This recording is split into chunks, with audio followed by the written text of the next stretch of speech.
तो स्वागत है दोस्तों आपका हमारे अपने YouTube चैनल डेटा ट्यूशन पर। और आज हम लोग डिस्कस करने वाले हैं क्लास 12 की कविता कबीर के पद का। और हाँ दोस्तों, क्योंकि खंड क कबीर की साखी का डिस्कशन हमने पिछले वीडियो में कर लिया है, तो आज हम लोग पार्ट 2 वीडियो बना रहे हैं जिसमें हम लोग कबीर के पद का डिस्कशन करेंगे। सो दोस्तों, अगर अभी तक आपने कबीर की साखी को नहीं समझा है तो डिस्क्रिप्शन बॉक्स में हमने लिंक दे रखा है कबीर की साखी का, उसे आप जाकर जाइए और देख लीजिए। आपको बहुत अच्छा अंडरस्टैंडिंग इससे मिलेगा कि आप कबीर के पद को भी अच्छी तरीक़ा से समझ पाएँ। सो दोस्तों, बिना टाइम को गवाए हुए चलिए अब स्टार्ट करते हैं कबीर के पद को। माया महा ठगिनी हम जानी। यहाँ पर कबीर कहते हैं कि जो माया है, जो जगत की सबसे बड़ी चाल है, वो माया बहुत बड़ी ठग है, लोगों को अपने वश में कर लेती है। तो चलिए देखते हैं वो किस तरह से लोगों को अपने वश में कर लेती हैं। तिरगुन फांसी लिए कर डोले, बोले मधुर बानी। माया जो है अपने 3 गुणों को लेकर इस 3 गुणों को फांसी के समान हम लोगों में लटका देती है। कैसे हम लोगों के गले में, हम लोगों के बाह में इन 3 गुणों को डाल देती है और हमें अपने वश में कर लेती है।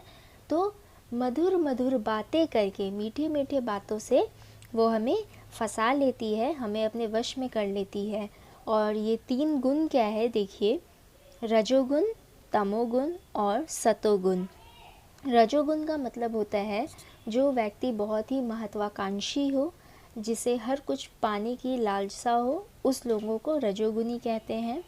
और तमोगुण का मतलब होता है जो बहुत ही आलस व्यक्ति हो, जो बहुत आलस करता हो, ऐसे स्वभाव वाले व्यक्ति को तमोगुणी कहते हैं। और सतोगुण का मतलब होता है जिस व्यक्ति में बहुत ही सात्विकता हो, मतलब जो बहुत ही सच्चा हो, संतुष्ट हो, उसे थोड़ी चीज़ों में ही संतोष मिल जाता हो, उसे सतोगुणी व्यक्ति कहते हैं। तो माया इन तीनों गुणों के द्वारा लोगों को अपने वश में कर लेती है। और कबीर अब आगे हमें एग्जाम्पल्स के थ्रू बताएंगे कि माया किसके घर किस रूप में रहती है और कैसे माया हर जगह सर्वव्यापी है। तो देखिए, केशव के कवला होई बैठी, शिव के भवन भवानी। केशव यानी कि श्री कृष्ण के घर में वह राधा के रूप में बैठी हैं और शिव के घर में माँ पार्वती के रूप में वह बैठी होती है। कौन? तो माया। पंडा के मूरत होई बैठी, तीर्थहु में पानी। जो पंडित होते हैं उनके साथ माया का क्या संबंध है? वह माया मूर्तियों में, ईश्वरों की मूर्ति में वो माया बैठी रहती है।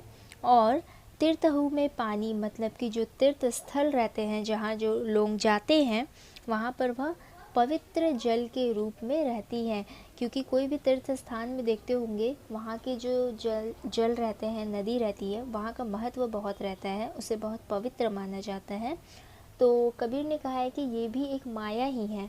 मतलब यहाँ पर कबीर ईश्वर की जो पटरानियाँ होती हैं और पंडा की जो मूर्ति होती है, पवित्र जल होते हैं, इसे तक कबीर ने माया का जाल ही बताया है कि ये सब भी माया है। जोगी के जोगिन होई बैठी, राजा के घर रानी। जो जोगी होते हैं यानी वैरागी, जो सन्यासी होते हैं, उनके साथ वह सन्यास के रूप में बैठी रहती हैं, तभी तो सन्यासी सन्यास धारण करते हैं। और राजा के घर में वह रानी के रूप में बैठती हैं। काहू के हीरा होई बैठी, काहू के कौड़ी कानी। ऐसा धन लिप्सा व्यक्ति यानी कि व्यापारी, जिसे धन से बहुत चाहत हो, उन लोगों के घर में वह हीरा के रूप में बैठी होती है। और ऐसा काहू जो बहुत ही गरीब यानी कि भिखारी हो, उन लोगों के साथ वह कौड़ी के रूप में बैठी रहती है। यानी कि भिखारी के लिए जो सबसे ज़्यादा महत्वपूर्ण क्या रहता है, जो भी बचा कुचा चीज़ उसके पास, टूटे फूटे सामान है या बेकार जो सामान है, वही उसके लिए बहुत इम्पॉर्टेंट है। तो उस रूप में भी वो सामान भी क्या है? माया है उस भिखारी के लिए।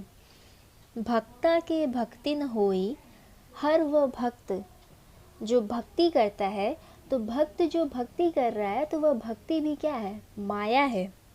तुर्का के तुर्कानी। तुर्का यानी कि जो ब्राह्मण होते हैं और जो मौलाना साहब होते हैं, उन लोगों की रानी ब्राह्मणी के रूप में माया बैठी रहती हैं। ठीक, कहे कबीर सुनो भाई साधो, यह सब अकथ कहानी।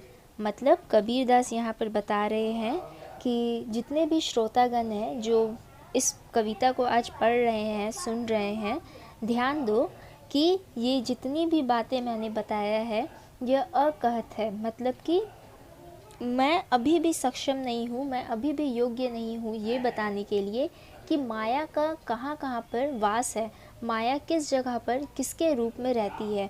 मैंने तो बस कुछ ही लोगों का एग्जाम्पल्स दिया, पर माया जो है वह सर्वव्यापी है, वह हर जगह पर किसी न किसी रूप में पाई जाती है। तो दोस्तों हमारा पहला कबीर के पद का जो पहला पद है वो कंप्लीट होता है इसके साथ। हाँ दोस्तों, इसका विषय देख लीजिए क्या है कि इसमें क्या बताया गया है आखिर कि माया महाठगनी है और माया की सर्वव्यापता के बारे में यहाँ पर बताया गया है कि माया हर जगह पर है। ठीक है, तो चलिए अब हम लोग दूसरे पैराग्राफ को समझेंगे, दूसरे पद को। इसमें कबीरदास ने हमारे जो नश्वर शरीर है उसके बारे में बताया है। तो चलिए अब इसे भी हम लोग पढ़कर समझ लेते हैं। झूठे तन को क्या गरबावे, मरे तो पल भरी रहन न पावे। अब यहाँ पर कबीरदास जी हमारे शरीर की सच्चाई को बताते हैं और कहते हैं कि इस झूठे शरीर पर, इस नश्वर शरीर पर हमें कभी भी घमंड नहीं करना चाहिए, क्योंकि इस पर गर्व करके हम क्या करेंगे। मरने के बाद तो लोग पल भर भी हमें इस शरीर को घर में रखना नहीं चाहते हैं, इस मृत शरीर को लोग अपने पास रखना नहीं चाहते हैं।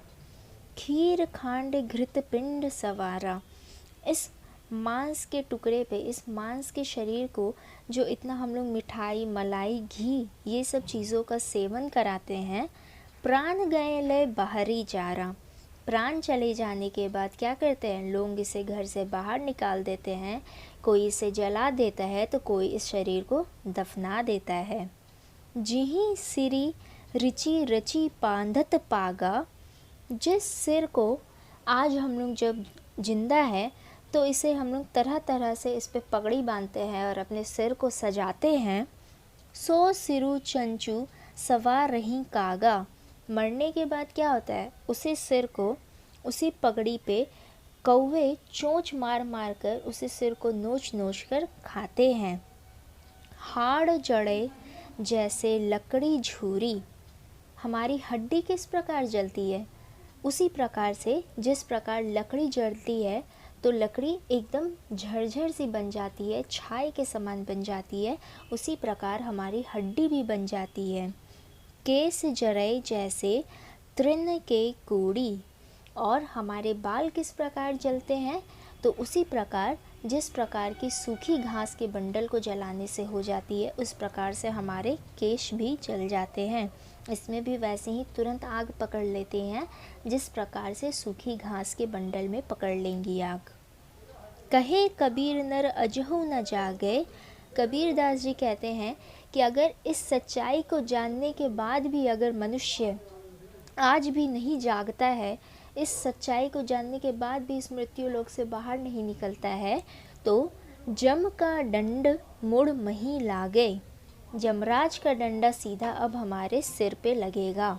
क्योंकि जो भी व्यक्ति यहाँ इस मृत्यु लोक में जन्म लिया है उसे मरना होगा, और जो मोक्ष प्राप्ति की ओर नहीं जाता है उसे यमराज का डंडा पड़ता है, वो मरता है, और साथ ही साथ फिर उसे इस धरती पे, इस मृत्यु लोक में दूसरा जन्म लेकर आना ही पड़ता है, और वो फिर से माया के जाल में फंसा का फंसा ही रह जाता है। तो इससे कबीर ने हमें यही समझाना चाहा है कि मित्रों, अब तो आपको जीवन की सच्चाई के बारे में पता चल ही गया है, तो क्यों ना आप अभी इस रास्ते से हट जाएं, इस माया के जाल से निकल जाएं और मोक्ष प्राप्ति की ओर बढ़ जाएं। और हाँ, क्योंकि कबीर ने कबीर की साखी में हमें बहुत सारा रास्ता भी बताया मोक्ष प्राप्ति को लेकर, तो क्यों ना हम सभी उस रास्ते को अपना लें और इस माया के जाल के मार्ग से बाहर निकल जाएं। दोस्तों इसी के साथ हमारा आज का वीडियो यहीं पर कंप्लीट होता है। अगर दोस्तों आपको समझ में आया हो यह कविता अच्छी तरीक़ा से तो प्लीज़ हमारे वीडियो को लाइक करें। और हाँ दोस्तों, आपको कोई भी प्रॉब्लम हो इस कविता से रिलेटेड या फिर कोई भी पिछले वीडियो से रिलेटेड तो आप हमें बेझिझक कमेंट करके हमसे पूछ सकते हैं, या फिर कोई भी फीडबैक देना हो तो आप हमें कमेंट करें। और हाँ दोस्तों, आप अपने दोस्तों के साथ भी इसे शेयर करें कि लोग भी इसे और आपके फ्रेंड्स इसे समझ पाएँ और उन्हें भी कोई प्रॉब्लम ना हो, कठिनाई ना हो इसे समझने में। और साथ ही साथ अगर आप नए हैं इस वीडियो पे, इस चैनल पे, then please subscribe to our channel. और हाँ, साथ ही साथ बेल आइकन पे ज़रूर क्लिक करें कि हमारी सारी अपकमिंग वीडियोस के नोटिफिकेशंस आप तक सबसे पहले पहुँचे। तो दोस्तों आज के लिए बस इतना ही, फिर आप मिलेंगे अगले नेक्स्ट नई वीडियो में। तब तक के लिए स्टे ट्यून्ड, स्टडी हार्ड। जय हिंद, वंदे मातरम।